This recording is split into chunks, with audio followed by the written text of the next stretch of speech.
بسم اللہ الرحمن الرحیم الحمد للہ رب العالمین والصلاة والسلام علی سید الانبیاء والمرسلین وعلى آلہ وصحبہ وامتہ اجمعین اما بعد فاعوذ باللہ من الشیطان الرجیم بسم اللہ الرحمن الرحیم من كان يريد حرث الآخرة نزد له في حرثه ومن كان يريد حرث الدنيا نؤته منها وما له في الآخرة من نصيب صدق الله العظيم.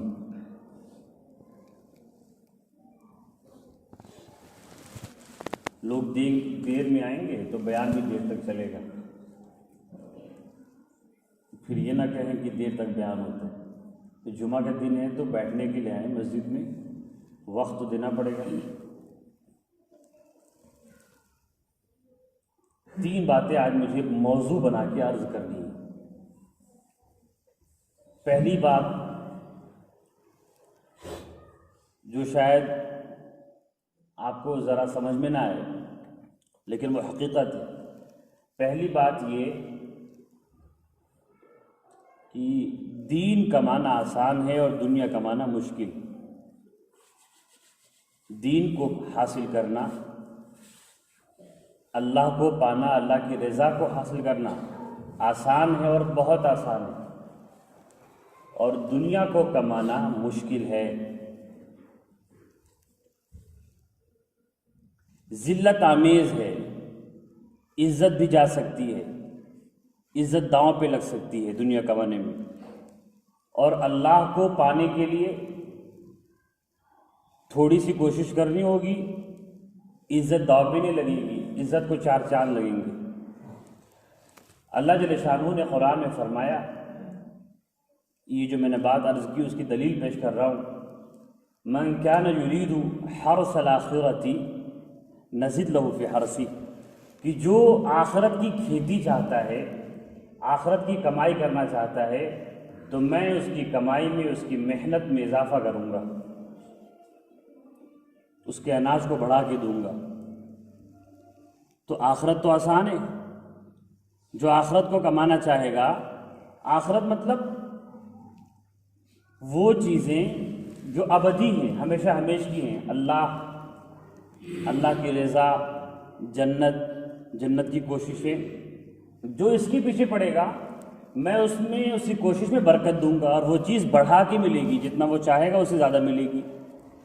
وَمَنْ كَانَ يُرِيدُ حَرْثَ الدُّنْيَا، اور جو شخص دنیا کو کمانے کا ارادہ رکھتا ہے، نُؤْتِهِ مِنْهَا، دوں گا تھوڑا سا، نُؤْتِهِ مِنْهَا، میں اسے دوں گا دنیا میں سے کچھ. وہاں تو بڑھا کے دینے کا وعدہ ہے، کوشش پر زیادہ دینے کا وعدہ ہے، جتنی کوشش کرے گا اس سے زیادہ ملے گا. اور دنیا میں جتنی کوشش کرے گا ملے گا تھوڑا ہی، سب کچھ نہیں مل سکتا. اور یہ بھی صاحب نے کہا کہ وَمَا لَهُ فِي الْآخِرَةِ مِن نَصِيب، اس دنیا کے خواہش رکھنے والے کا آخرت میں کوئی حصہ نہیں ہوگا. آخرت والے کے بارے میں یہ نہیں کہا کہ جو آخرت چاہے گا اس کا دنیا میں کوئی حصہ نہیں ہوگا، لیکن دنیا دار کے لیے کہا کہ آخرت میں کوئی حصہ نہیں ہوگا. اس کا مطلب کہ اگر جو آخرت کو چاہے گا اس کا دنیا میں حصہ ہے. اللہ نے فرمایا من یتق اللہ یجعل لہ مخرجا، کہ جو اللہ کا متقی بندہ، پرہیزگار بندہ بنے گا، اللہ اس کے لیے راہ کھولے گا. یجعل لہ مخرجا، بنائے گا اس کے لیے نکلنے کا راستہ. یہ نہیں کہا کہ پیسے دے گا. بھائی راہ کھولنا یہ ایک جامع ورڈ ہے، ایک ایسا لفظ ہے جس میں بہت سی باتیں آتی ہیں. اور رزق دینا ہی دنیا نہیں ہے. رزق دینا تو بحث پیسے آ رہا. بہت سے لوگوں کے پاس پیسے آتے ہوں گے، دروازے رزق کے کھلے ہوں گے، لیکن صحت کا دروازہ بند ہوگا، امن و سکون کا دروازہ بند ہوگا. تو اللہ نے یہ کہا کہ جو اللہ کا متقی بنے گا، تقوی کو اختیار کرے گا، پرہیزگاری کو اختیار کرے گا، دیندار بنے گا، اس کے لیے اللہ یجعل لہ مخرجا، راہیں کھولیں گے، ہر طریقے کی راہ، خوشیوں کی راہ، رزق وَيَرْزُقْهُ مِنْ حَيْثُ لَا يَحْتَسِبُ، اور رزق بھی دیں گے ایسی جگہوں سے جہاں سے اسے گمان نہیں ہوگا۔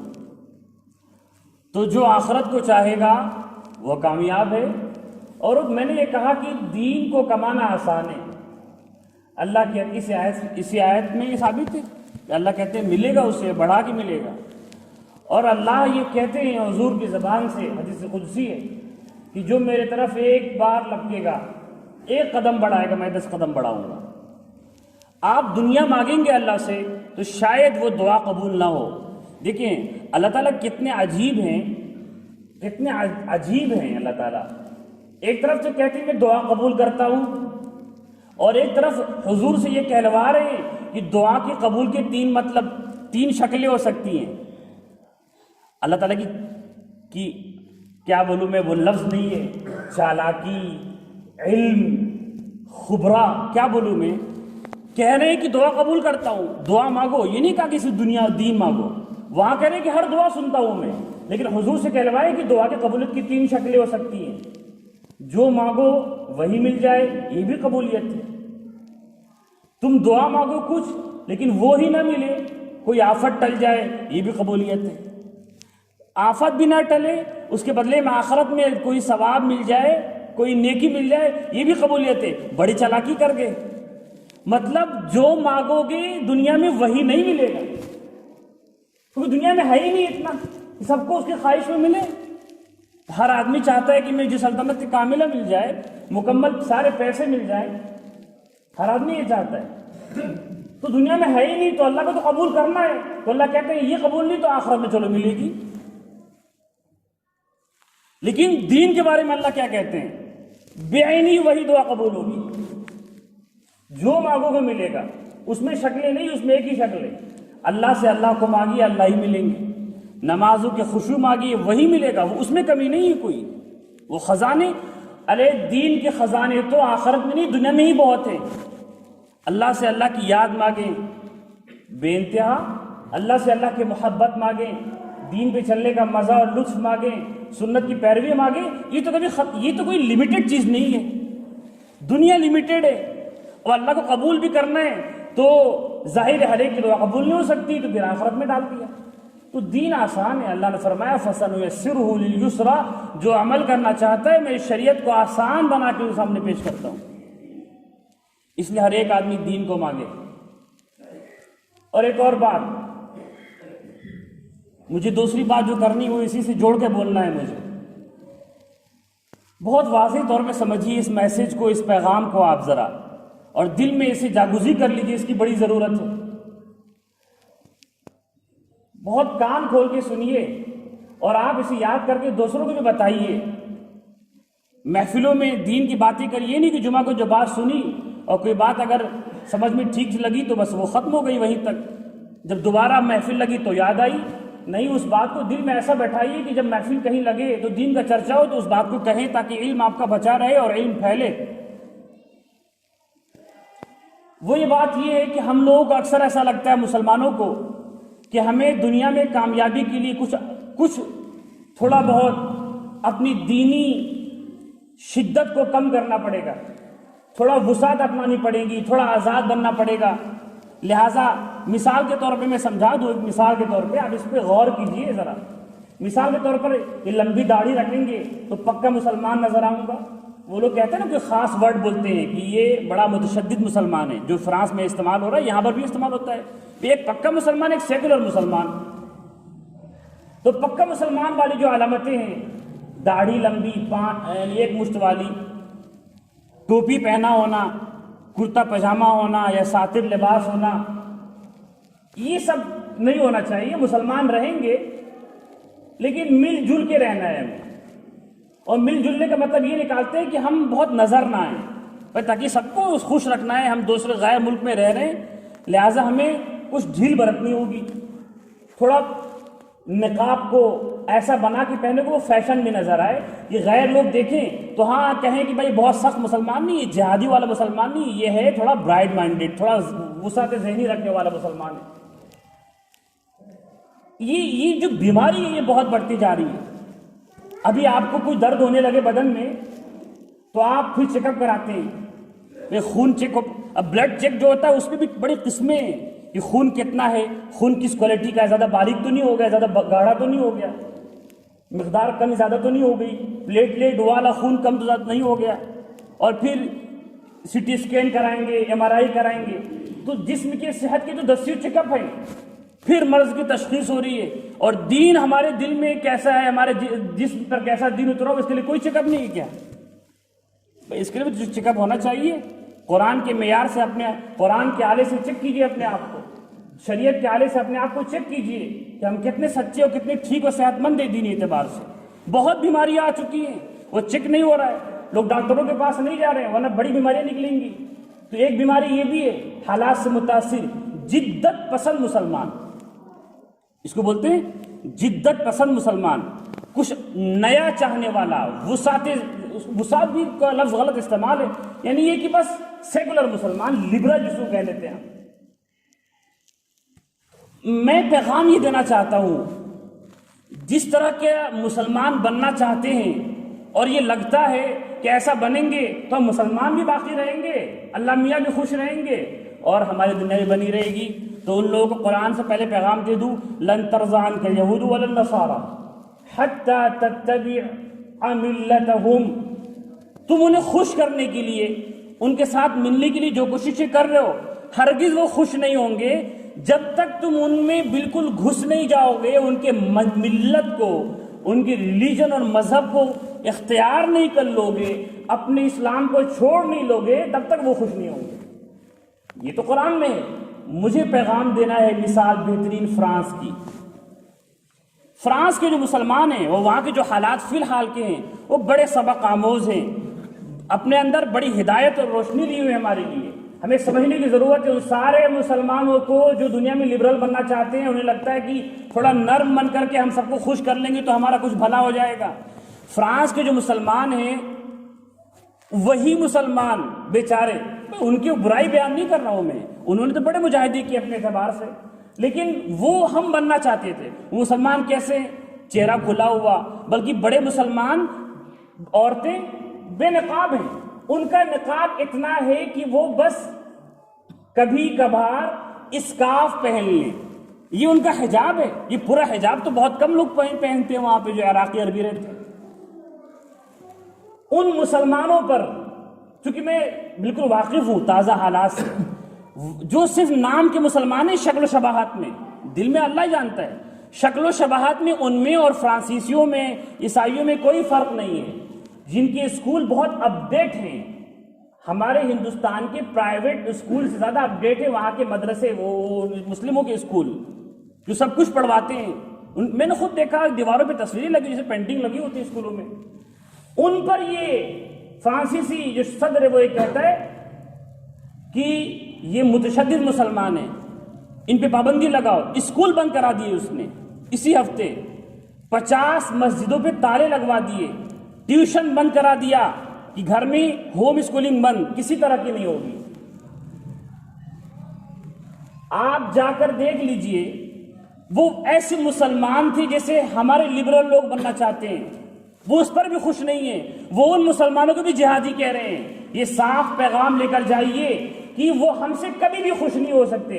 اللہ نے کہا تھا، لوگوں کان کھول لیجئے، اللہ نے کہا تھا لن ترضى عنك اليهود ولا النصارى حتى تتبع ملتهم، جب تک تم مذہب چھوڑ کے ان کے مذہب کو اپنا نہیں لوگے تب تک وہ کسی عمل سے تم سے خوش نہیں ہوں گے۔ ہمیں لگتا ہے کہ مدرسے بند کر دیں گے، ہم اسکرین لگا لیں گے اور یہ وہ کر لیں گے تو وہ خوش ہونے والے۔ اس لیے صرف اللہ کو دیکھنا ہے، صرف دین کو دیکھنا ہے، انہیں نہیں خوش کرنا ہے۔ اللہ کے رسول صلی اللہ علیہ وسلم نے بڑی توجہ طلبی کے ساتھ ہی حدیث کہی ہے، اس پہ غور کرنے کی ضرورت ہے۔ یہ نہیں کہ بس تعلیم ہو، یہ سن کے اٹھ کے چل دیا سرکار ٹہلنے کے لیے۔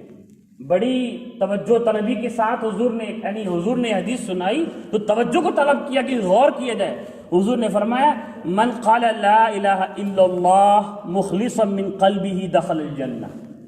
یہی تو نہیں ہوتا، حضور نے یہ کہا تو بظاہر بات چھوٹی لگ رہی ہے۔ حضور نے فرمایا جس نے دل سے لا الہ الا اللہ کہا وہ جنت میں داخل ہوگا۔ لیکن مسئلہ یہ ہے کہ غور کیجیے، دل سے لا الہ الا اللہ کہہ کون رہا ہے؟ اور ایک روایت میں نا مخلصا من نفسہ، دل سے نہیں، اپنے وجود سے لا الہ الا اللہ کہے، اس کا وجود کہے کہ اللہ کے سوا کوئی خدا نہیں۔ میرے جیسا اگر آدمی اگر دن بھر میں اس کلمے کو 1000 بار پڑھ لے، 10,000 بار پڑھ لے، لیکن دل میں اس کے غیر خدا بسا ہو، وہ ڈر بسا ہو حکومت کا، وہ ڈر بسا ہو فیشن کا، وہ ڈر بسا ہو نئے زمانے کا، غالب طاقتوں کا، تو لا الہ الا اللہ نہیں کہہ رہا ہے۔ مخلصا من نفسہ، حضور نے کہا ہے جنت آسان نہیں ہے، جنت کا داخلہ اتنا بھی آسان نہیں ہے۔ یقیناً کلمہ پڑھنے پہ جنت ملے گی، لیکن وہ کلمہ پڑھا گیا ہے کیا؟ قال من قلبہ، کہا دل سے کہے، دل کی زبان ہوتی ہے، دل کی ایک زبان ہوتی ہے۔ وجود من نفسہ، اپنے وجود سے کہے کہ لا الہ الا اللہ، کوئی بھی معبود نہیں، کوئی بھی ایسی ذات نہیں جس کے سامنے سر کو جھکایا بھی جائے، پرستش کی جائے۔ وہ آپ لوگ، یہ مجھے واقعہ بھی یاد آ گیا، کبھی کبھی درگاہوں میں جاتے ہیں نا ہم لوگ، کسی بزرگ کی درگاہ میں فاتحہ پڑھنے جاتے ہیں، تو ہمارے جو دیوبندی لوگ ہیں وہ جاتے ہیں درگاہوں پہ، اور مان لیجیے وہاں پہ کچھ اور لوگوں کا قبضہ ہے، تو کیا کرتے ہیں قبر کے بعد جو کمرہ ہوتا ہے نا، وہ اس کی دروازے کو چھوٹا بناتے ہیں تاکہ جھک کے جانا پڑے۔ یہ سب جھکیں گے نہیں ایسے، جھک کی مجبوری، تو ہمارے لوگوں نے ایک ترکیب نکالی، الٹا جاتے ہیں، جھک کے جاتے ہیں لیکن منہ ادھر گھما کے پیٹ کر کے جاتے ہیں۔ یہ ترکیب ہماری نہیں ہے، بزرگوں کی ہے۔ یہ بادشاہ نے کیا تھا، یہ صحابی کی سنت ہے۔ ایک بادشاہ نے جب بلایا، پیغام دیا کہ آئیے، تو معلوم تھا کہ صحابہ یہ کسی کے سامنے جھکنے والے ہیں نہیں، طاقت کتنی ہو، محل کتنا ہی عالی شان ہو، ہتھیار کتنی لیس ہو، یہ اگر نہتا بھی ہوگا تو اس کو ڈر لگنے والی نہیں ہے، کیونکہ ہم لوگ تو جینے کے لیے لڑتے ہیں، یہ تو مرنے کے لیے لڑتے ہیں، یہ تو لبیک کہتے ہیں، اور شہید نہیں ہوئے تو افسوس کرتے ہیں۔ ایک صحابی تھے، انہوں نے ایک دم جنون میں آیا حضور کے سامنے اور کہا، ایک اور بات ذہن میں آئی، بہت قیمتی بات بتاؤں گا۔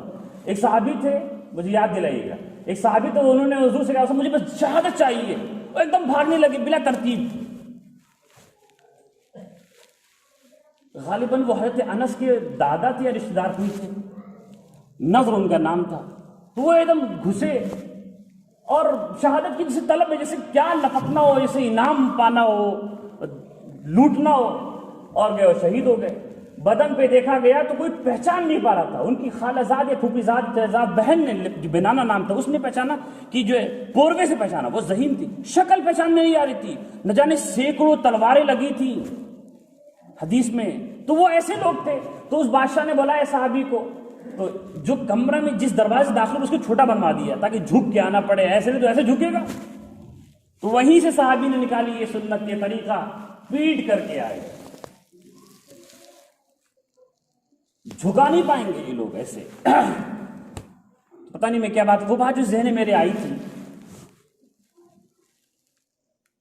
میں یہ کہہ رہا تھا کہ دنیا کمانا مشکل ہے اور دین کمانا آسان ہے۔ ہاں، دنیا کمانا کب کمائے پائیں گے؟ میں ابھی ایک آیت غور کر رہا، دراصل مجھے جو تیسری بات بیان کرنی ہے وہ بھی اب کہہ دوں۔ تیسری بات کہنی ہے مجھے پردے کے بارے میں۔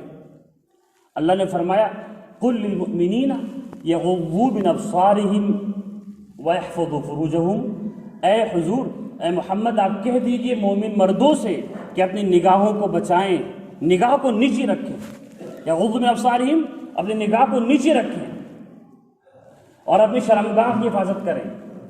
یہ ان کے لیے پاکیزگی کا ذریعہ ہے، اللہ ان کے اعمال سے خوب واقف ہے۔ مومن کے بارے میں یہ 1.5 لائن کی آیت ہے سورہ نور میں۔ تو اللہ تعالیٰ کہنا چاہ رہے کہ دو ہی بات کہی ہے پردے کے تعلق سے، نگاہ کو نیچے رکھو، شرمگاہ کو بچاؤ، کیونکہ نگاہ کو نہیں بچے گی تو شرمگاہ بھی نہیں بچے گا۔ نگاہ سے بڑا تعلق ہے، نگاہ کو نیچے رکھو، جہاں بھی نظر آ جائے نگاہ فوراً نیچے کرو، کہیں پہ دیکھ لیا، جاتے ہوئے غیر محرم کو موبائل میں دیکھ لیا، فوراً نگاہ کو ہٹائیے۔ یہ بات مومن کو۔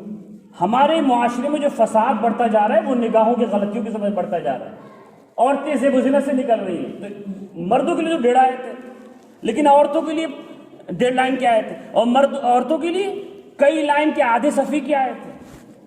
پردے کا تعلق عورتوں سے زیادہ ہے، چونکہ وہ ان کو چھپانے کی چیز ہے عورت۔ اللہ نے فرمایا اور مومن عورتوں سے کہہ دیجئے وہ بھی نگاہ کو بچائیں، یا غضضن ابصارہن وَيَحْفَظْنَ فُرُوجَهُنَّ، وہ بھی شرمگاہ کو بچائیں، یہ تو مردوں والا بھی ہو گیا۔ وَلَا يُبْدِينَ زِينَتَهُنَّ، اور کسی بھی شکل میں اپنے زیب و زینت و خوبصورتی کو ظاہر نہ کریں، کسی بھی شکل میں جو دکھ جا سکتا ہے۔ برقع پہننے کے بعد بھی ہائٹ دکھ جا رہی ہے اتنا چلے گا، الا ما ظہر منہا، باقی ہر قسم کی زیب و زینت سے بچائیں۔ اور آخر میں یہ کہا حتیٰ کہ چلنے کی آواز کو بھی چھپاؤ۔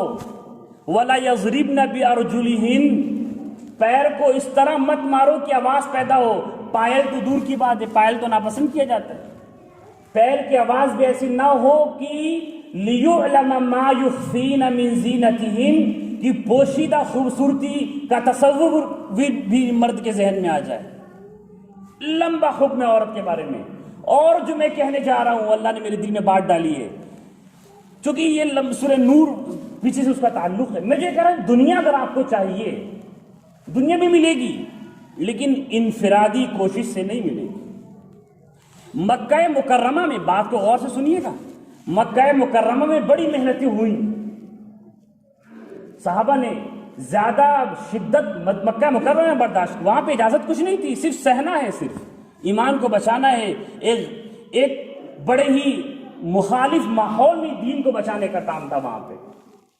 مہاجرین کا درجہ اس لیے بڑھا ہوا ہے جو مکہ کے مسلمان ہیں، تو وہاں پہ ترقی نہیں ہوئی معاشرے کی، مسلمان غریب ہی رہے، اور مدینہ آیا تو غریبوں کے جو جائیداد تھے سب چھوٹ گئے وہاں پہ۔ میں کہنا ہی چاہ رہا ہوں کہ اس آیت میں اللہ نے کہا، کیا کہا، وہ پردے والے آیت غور کیجیے گا، وَتُوبُوا إِلَى اللَّهِ، اس ٹکڑے پر آیت ختم ہو رہی ہے دوستوں، وَتُوبُوا إِلَى اللَّهِ جَمِيعًا۔ دیکھیے میں سنایا وہ بات غور سے سنیے، بڑی قیمتی بات ہے، 1-1 کروڑ روپے لوں گا آپ لوگوں سے میں۔ اللہ نے فرمایا، حسیبت میں سچ کہہ رہا ہوں، اللہ نے فرمایا یہ جو 2 آیتیں پردے کے بارے میں نازل ہوئی، اس سے پہلے چل رہا ہے گھر میں کیسے داخل ہو، سلام کا داخل ہو، بنا اجازت کسی کے پاس جاؤ نہیں، وغیرہ وغیرہ۔ پھر آخر میں جو آخری بات ختم کی ہے کہ مسلمانوں پورا ایک سب کو کہہ رہے ہیں، اللہ تعالیٰ مرد سے بھی کہہ چکے، عورت سے بھی کہہ چکے الگ الگ، اب سب سے کہہ رہے ہیں توبوا الی اللہ جمیعاً، جمیعاً سب لوگ مل کر اللہ کی طرف لوٹ آؤ، توبو لوٹ آؤ اللہ کی طرف، جمیعاً سب مل کر کے، ایھا المؤمنون اے ایمان والو لعلکم تفلحون، تب شاید کامیابی ملے گی۔ دنیاوی ترقی جو آپ چاہتے ہیں لبرل بن کے مل جائے، وہ پوری بات میری یاد ہے نا آپ کو شروع سے، لبرل بن کے آپ جو چاہتے ہیں کہ ہم خوش کر لیں گے، سرکاری نوکریاں مل جائیں گی، وہ شاید اکا دکا لوگ کو مل جائے ایمان بیچ کر کے، لیکن اب حالات بڑے نتیجہ خیز موڑ پر ہیں، مطلب آپ سمجھے، حالات اس سرحد پہ پہنچ چکے ہیں جہاں سے نتیجے نکلنے والے ہیں۔ اب سالانہ امتحان کا نتیجہ آنے والا ہے، پوری دنیا کے حالات اب نتیجہ خیز ہو چکے ہیں، اب جو پکنا تھا پک چکا، اب اترنے والا ہے۔ اس وقت کسی کی کو کچھ نہیں ملنے والا، اکا دکا کوئی دین بیچ کے کامیاب ہو جائے۔ مسلمانوں کو اجتماعی طور پہ کامیابی کب ملے گی؟ جب اجتماعی کوشش ہوگی، اب وہ یہی چاہتے ہیں۔ تو اگر دنیا چاہیے تو وہ جان دینے کو تیار ہیں آپ لوگ، ورنہ تو بھائی دین تو بڑا آسان ہے، اگر لڑنا نہیں ہے تو اللہ تو ویسے ہی مل جائے گا، اللہ مل جائیں گے، کمرے میں مل جائیں گے، ہر جگہ مل جائیں گے، سجدے میں مل جائیں گے، لیکن دنیا بھی اگر آپ چاہتے ہیں تو لڑنا پڑے گا مدینہ والی زندگی کی طرح، جان دینی پڑے گی۔ اس لیے میں کہہ رہا تھا دنیا مشکل ہے، پتہ نہیں ملی بھی نہ ملے، کس کی جان چلی جائے، جو چلا گیا وہ تو چلا گیا، لیکن دین آسان ہے۔ اللہ کو ایک بار بولا کہ دیکھو اللہ آئیں گے، جیسا حضور کے اللہ سنتے تھے آواز، ویسے ہمارے بھی سنیں گے۔ اللہ نے کہا ہے جب تک سورج مغرب سے نہیں طلوع ہوگا تب تک توبہ کے دروازے کھلے ہوئے۔ اور میں بار بار کہتا ہوں قرآن کے انداز کو کیسے بتاؤں، وہ جو اصلاح کی صلاحیت اس میں ہے، وہ میں نے 3 بات کہی، دین کا معنی آسان ہے، دنیا کا معنی مشکل ہے، اور آیت پڑھی تھی بعد میں آنے والے سن لیں۔ اللہ کہتے ہیں جو آخرت کو چاہتا ہے میں بڑھا کے دیتا ہوں، دنیا چاہتا ہے تھوڑا سا دے دوں گا اور آخرت میں کچھ نہیں ملے گا، اور آخرت والے کو دنیا ملے گی۔ ایک بات میں نے یہ کہا۔ دوسری بات، لبرل بنیں گے تو انجام فرانس کے مسلمانوں کا ہوگا، پکے مسلمان بنیے، یہ کسی بھی حال میں ہم راضی ہونے والے نہیں ہیں۔ اور تیسری بات کہی پردے کے تعلق سے، اور آخر میں یہ بات کہوں گا میں کہ قرآن کے انداز کو آپ دیکھیے، اذا وقعت الواقعہ لیس لوقعتها کاذبہ خافضۃ الرافعہ اذا رجت الارض رجا وبست الجبال بسا فکانت ہباء منبثا۔ ایک ذرا سوچی میری بات کو، گھڑی کو دیکھے بغیر اللہ کہتے ہیں یاد کرو جب وہ ہونے والا واقعہ رونما ہوگا، جب وہ ہونے والا واقعہ رونما ہوگا۔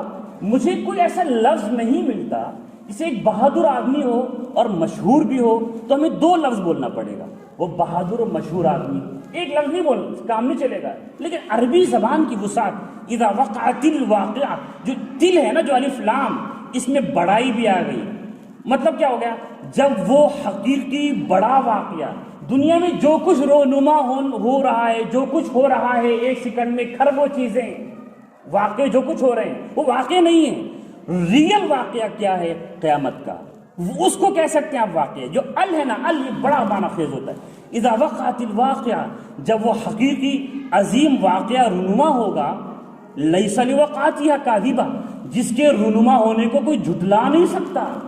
آج لوگ بھولے ہوئے ہیں، اس دن کوئی ایک پرندہ بھی، ایک زبان بھی، ایک نگاہ بھی، چاہے وہ کافر و مشرک کی کیوں نہ ہو، کوئی انکار